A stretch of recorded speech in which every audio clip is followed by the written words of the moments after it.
I just finished a 2-year epic writing my memoir, and which is coming out today, as a matter of fact. And that was a great distraction and a cathartic process for me.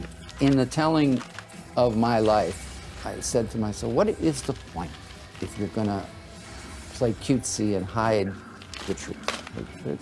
But you're going to either bare your soul or you're not going to bare your soul.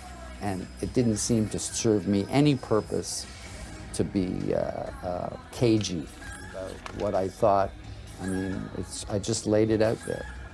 I kept asking myself, what would a reader want to get out of a memoir? And they would want the truth.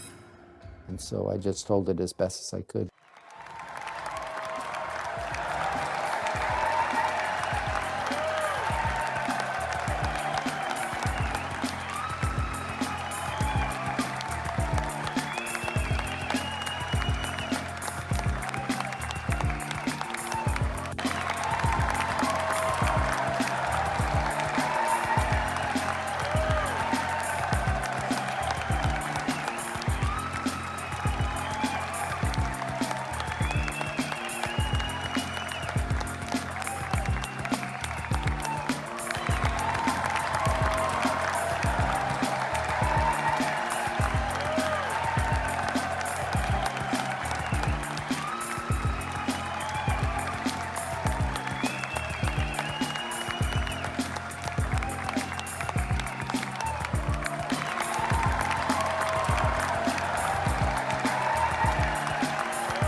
Now that that's done, I'm kind of anxious to get back to my day job and see if I can write some music that people still care about.